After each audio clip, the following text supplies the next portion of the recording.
Lines and angles का जो second class आज हमारा, उसमें पहले एक्सरसाइज का क्वेश्चन नंबर 6। ठीक, इससे पहले क्वेश्चन सारे हो गए थे। It is given that angle X Y Z is equal to 64 degree and X Y is produced to point P. Okay, draw a figure from the given information. तो पहले मुझे एक एंगल बनाना है एक्स वाई जेड। ये 64 degree का है, ये point है एक्स, ये वाई और ये Z. X Y reduced to point P। इसको यहाँ पे पॉइंट P तक प्रोड्यूस कर देते हैं। Okay, X Y. If ray Y Q, Y देखो ये पॉइंट जो था, ये वाला, ये पॉइंट था Y. Ray Y Q bisect angle Z Y P, Z Y P को बाइसेक्ट कर रहा है वाई क्यू, तो ये वाई क्यू लाइन होगी ऐसी। ये एंगल और ये एंगल अब बराबर हो गए, ब्लू वाले। Find angle X Y Q, X Y Q, ये एंगल फाइंड करना है हमें। क्या फाइंड करना है? ये वाला एंगल फाइंड करना है। क्लियर है? ये तो 64 है, इसमें ये अगर पता चलता तो जोड़ देते, ऐड कर देते, आंसर आ जाता। ये कैसे पता चलेगा? तो सबसे पहले ये पूरा एंगल निकाल सकते हैं। 180 में से 64 को माइनस करने पर ये एंगल मिल जाएगा। पूरा एंगल कितना होता है? 180, उसमें से 64 को माइनस कर देंगे, ये एंगल आ जाएगा। इसका नाम क्या है? Z Y P. लिखेंगे क्या? Angle Z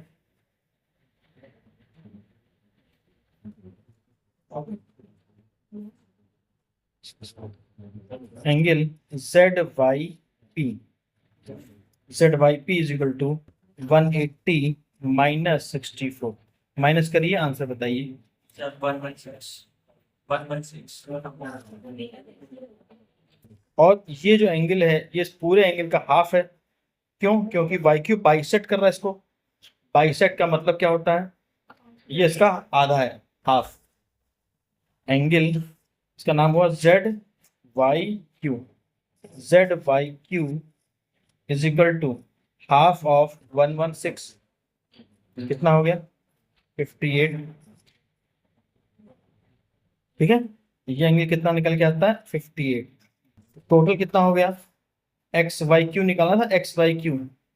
angle X Y Q is equal to 64, यहां से यहां तक 64 और ये 58 दोनों ऐड कर देंगे, 64 प्लस 58। इसका आंसर आएगा 122। उसके बाद निकालना था reflex of Q Y P, Q Y P, Q Y P. यानी ये एंगल भी 58 निकाला था, तो पहले तो ये भी 58 ही निकलेगा, क्योंकि दोनों बाइसेक्टर था। ये लाइन उसको आधा आधा कर रही थी। ठीक, इस एंगल का मुझे रिफ्लेक्स निकालना। रिफ्लेक्स का मतलब क्या होता है? देखिए, reflex angle Q Y P is equal to 360 degree minus angle Q Y P. अभी मैंने क्यू वाई पी आपको बताया निकाल के, कितना आएगा? क्यू वाई पी होगा 58 डिग्री। 360 में से 58 को माइनस कर दीजिए, ये आंसर आ जाएगा। ये आंसर आ गया। क्लियर? ये वाली एक्सरसाइज हमारी कंप्लीट हो गई है। जो नेक्स्ट एक्सरसाइज है उसमें पैरेलल लाइंस एंड ट्रांसवर्सल के बारे में पढ़ना है हमको। ठीक है? क्लियर? इसमें क्या क्या होता है, क्या नहीं होता है। चलिए थोड़ा इसी में समझा देता हूं मैं आपको।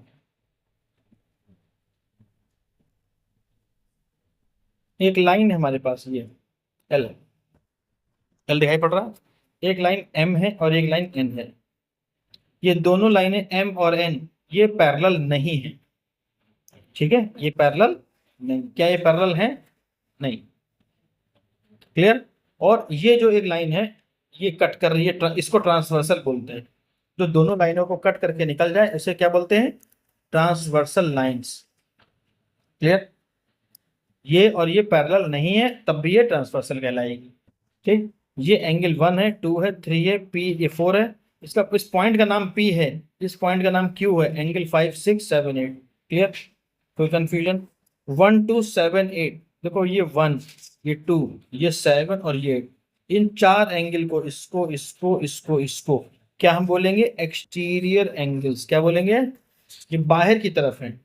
और ये वाले 3, 4, 5 और 6, इनको बोलेंगे इंटीरियर एंगल, क्योंकि इनसाइड है, अंदर की तरफ है। क्लियर है? कोई कंफ्यूजन तो नहीं? पक्का? अब देखो करस्पॉन्डिंग एंगल क्या होता है। 1 और 5, ये एक है इधर वाला, इसका करस्पॉन्डिंग कौन सा है वो बताओ। अब मैं पूछूंगा 1 का करस्पॉन्डिंग कौन सा होगा? 5 है ये। 1 का करस्पॉन्डिंग 5। ये इस लाइन के ऊपर बन रहा है और इधर बन रहा है। इस लाइन के ऊपर और इधर बनने वाला एंगल कौन सा है? 5 ही तो है। इसके ऊपर बन रहा है और इस लाइन के इधर बन रहा है। करस्पॉन्डिंग समझ आ गया? 1 और 5 करस्पॉन्डिंग। 2 का करस्पॉन्डिंग क्या होगा? 6। 3 का करस्पॉन्डिंग 7। 4 का 8। करस्पॉन्डिंग समझ आ गया? Alternate interior angle, alternate interior. अब देखो ऑल्टरनेट समझा देते हैं।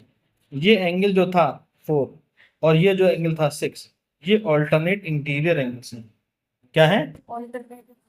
ये जो 3 वाला है, ये 5 वाला है, ये ऑल्टरनेट इंटीरियर एंगल है। ठीक। अभी ये बराबर नहीं है क्योंकि लाइन पैरेलल नहीं है। अगर ये लाइन पैरेलल होती तो ये और आपस में बराबर होते। ऑल्टरनेट समझ आ गया? ऑल्टरनेट एक्सटीरियर एंगल, 1 का एक्सटीरियर ऑल्टरनेट क्या होगा? 7 होगा। 1 इधर बन रहा है तो उसके ठीक इस कोने पे ये बन रहा है 7। 2 के ऑल्टरनेट 8 हो गया। 2 का ऑल्टरनेट एक्सटीरियर, ये तो इंटीरियर समझ आ गया, ये तो समझ आ रहा है इंटीरियर है। ऑल्टरनेट मतलब एक जहां ये है इसके अपोजिट डायरेक्शन में ये हो। ये इधर है तो ये इधर है, ये ऊपर है तो ये नीचे है ना? समझ आ रही बात? 1 एंगल इस लाइन के इधर है और इसके ऊपर है। 7 एंगल नीचे है और इधर है। देखो इसके उल्टा नीचे हो गया, इसका उल्टा इधर हो गया। ऑल्टरनेट इसलिए होगा alternate exterior.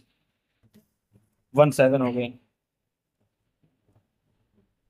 Interior angles on the same side of the transversal, ये दोनों 4 और 5 ये सेम साइड में इंटीरियर एंगल है। ये इंटीरियर कितने? चारों इंटीरियर हैं, लेकिन जो एक तरफ हो। इस ट्रांसवर्सल लाइन कौन है? एल। एल लाइन ट्रांसवर्सल थी ये वाली, उसके एक तरफ इधर ही तो है 4 और 5। 4 5 इधर 3 6।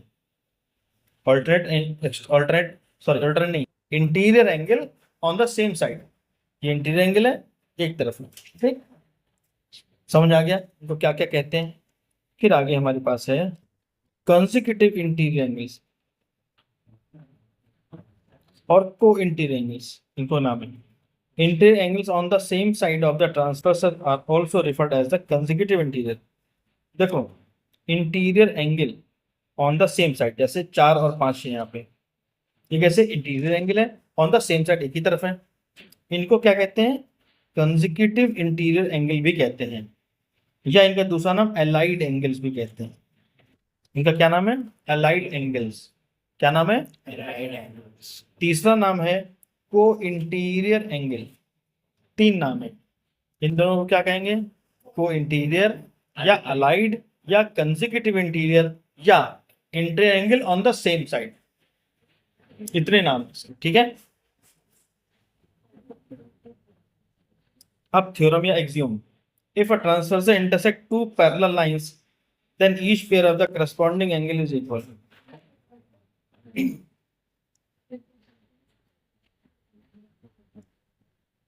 दूसरी तरफ if a transverse intersect two lines, दो लाइनें A और B, such that the pair of the corresponding angles equal, then the two lines are parallel to each other. मतलब क्या हुआ? इन्होंने पूरी बात नहीं बताई, मैं बताता हूँ। ये लाइन पैरेलल है, कौन सी? PQSR, दो लाइन पैरेलल और ये ट्रांसवर्सल, दो लाइन पैरेलल और ये ट्रांसवर्सल। पहली थ्योरम ये थी ट्रांसवर्सल इंटरसेक्ट करती है टू पैरेलल लाइंस को, तब देन मतलब तब each pair of the corresponding angle is equal. Corresponding angle axiom इसे बोलते हैं। करस्पॉन्डिंग एंगल, करस्पॉन्डिंग एंगल ये है, इसका करस्पॉन्डिंग तो ये होगा। करस्पॉन्डिंग बताया था मैंने आपको, याद आया? फिर से समझ लीजिए करस्पॉन्डिंग किसे कहते हैं हम लोग। ये तो को इंटीरियर हो गए थे। 1 का करस्पॉन्डिंग क्या था? 1 का करस्पॉन्डिंग 5 था। 1 का ऑल्टरनेट एक्सटीरियर एंगल था 7, ऑल्टरनेट एक्सटीरियर हुआ 7, लेकिन 1 का करस्पॉन्डिंग तो 5 ही था, 2 का करस्पॉन्डिंग 6।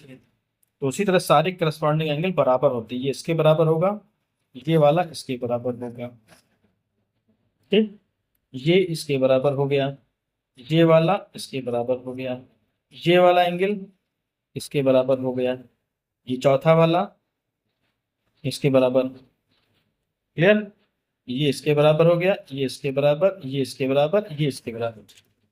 समझ आ गया? इसे क्या बोलते हैं? Corresponding angle axiom. क्लियर? अब अगर कभी करस्पॉन्डिंग एंगल बराबर है तो लाइन पैरेलल होगी, ए बी और सी डी क्या हो जाएगी? पैरेलल। कब? When a transversal intersect these two lines and the corresponding angles are same और equal, then the lines are parallel. ये इसका कन्वर्स थ्योरम है, ठीक है। अगली थ्योरम क्या है? If a transversal intersect two parallel lines, ये देखो, then each pair of the alternate interior angle is equal. इसमें क्या होगा? ऑल्टरनेट इंटीरियर एंगल, ये इसका ऑल्टरनेट इंटीरियर बराबर होगा, ये इसके बराबर और ये वाला इसके बराबर होगा। इसको मैं जेड नाम से देता हूँ, ऐसे देखो जेड बन रहा है, ऐसे जेड बन गया, ये और ये बराबर, या उल्टा जेड बन जाए, ये और ये बराबर, देखो ये उल्टा जेड बन रहा है। समझ आ गया? ये देखो उल्टा जेड बन रहा है, ये वाला एंगल इसके बराबर, ये वाला एंगल इसके बराबर। क्लियर? अगली, if a transversal intersect two lines such that the pair of alternate angle is equal, then two lines are parallel। अगर alternate opposite angle equal है तो लाइंस कैसी होंगी? पैरेलल होंगी। और अगर लाइन पैरेलल थी तो alternate angle बराबर थे। Theorem 4, if a transversal intersect two parallel lines, line कैसी है? पैरेलल है, then each pair of interior angles on the same side of the transfer is supplementary। ये वही इंटीरियर एंगल्स हैं जो अभी आपने पढ़े, ऑफ द सेम साइड, है ना, interior angle of the same side, allied angles से बोलते हैं। इसका दूसरा नाम को इंटीरियर एंगल्स है, तीसरा नाम एक और था, बता। Consecutive interior angles. बहुत बढ़िया, ठीक। ये कैसे होंगे? आपस में सप्लीमेंट्री होंगे, यानी इनको ऐड करने पर 180 आएगा, ठीक। इसी का उल्टा, if a transversal intersect two lines such that a pair of interior angles on the same side of the transversal is supplementary, then the two lines are parallel। इसी का उल्टा, कि अगर सब ऐसा है, इन दोनों का सम 180 आ रहा है, तो ये दोनों लाइंस पैरेलल होंगे। अगर ये दोनों लाइन पैरेलल थी तो इनका सम 180 आएगा, पहली थ्योरम में थी। इसी का उल्टा, ठीक है, उल्टी को कन्वर्स थ्योरम भी बोलते हैं। क्लियर है? इतनी बातें ही मेन मेन, बस। आगे देखिए, line which are parallel to the same line are parallel to each other.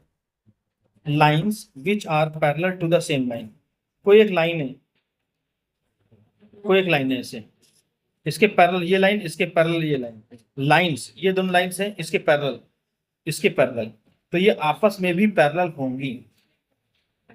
Lines which are parallel to a same line, यानी सेम लाइन ए बी के पैरेलल लाइन एल थी, एक लाइन एम थी, दोनों parallel थी ए B के, तो वो एल और एम आपस में भी पैरेलल होंगी। क्लियर? अब ये एग्जांपल है, इसको करना देखिए, P Q parallel R S, P Q और आर एस क्या है? पैरेलल है। और M X Q 135, M X Q 135, M Y R 40 की 40, फाइंड एक्स एम वाई,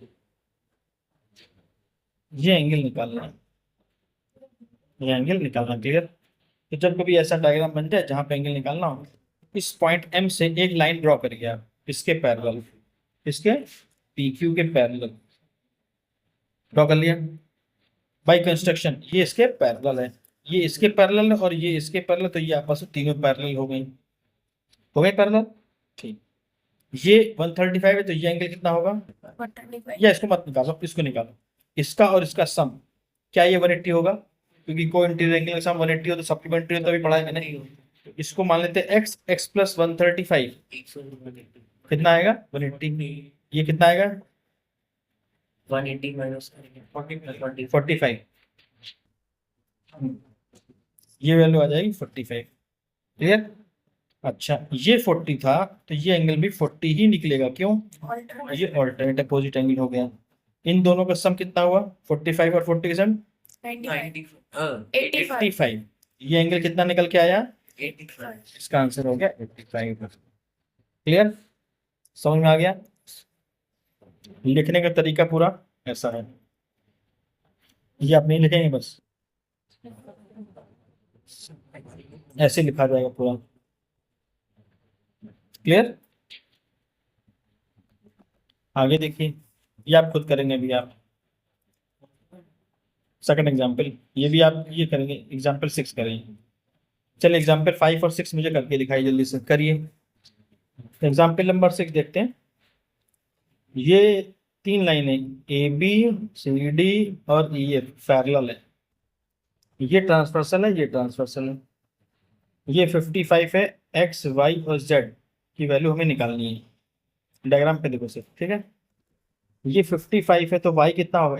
ये दोनों का सम क्या होता है? सप्लीमेंट्री। अगर दोनों लाइनें पैरेलल हैं तो पैरेलल हैं तो 180 से इसको माइनस कर देंगे। ठीक, ये आ जाएगा 125। ध्यान से देखो, ये एंगल और ये एंगल करस्पॉन्डिंग एंगल है। पैरेलल लाइंस के करस्पॉन्डिंग एंगल बराबर होते हैं, इसलिए ये भी हो गया 125। क्लियर? कोई कंफ्यूजन? अगर अब ध्यान से देखो, ये 55 है तो क्या ये एंगल 55 निकलेगा? क्योंकि ये alternate opposite angle, alternate opposite interior angle या ऑल्टरनेट इंटीरियर एंगल कहते हैं आप इसको। ये 55, ये 55। अगर ऐसे नहीं समझ आ रहा तो इसको 180 पूरा होगा, 180 में से इसको माइनस कर देंगे 125 को, तब भी निकल आएगा 55। ये क्लियर है? एक ट्रायंगल है A B E, A B E, ये 90 है, ये 55 है, जेड निकालना है। ट्रायंगल की जो एंगल सम प्रॉपर्टी होती है 90 plus 55 plus Z is equal to 180। ठीक, जेड इज इक्वल टू 35 आ जाएगा। क्लियर? जेड और वाई ऑल्टरनेट नहीं है। क्यों? क्योंकि ये लाइन और यहाँ से कोई ऐसी लाइन पैरेलल है ही नहीं, यहाँ है ना, पैरेलल होनी चाहिए ना। इसके पैरेलल कोई दूसरी लाइन है ही नहीं है, ये इसके पैरेलल है नहीं है। ठीक है, चलो अब अपने एक्सरसाइज का पहला क्वेश्चन करके दिखाइए।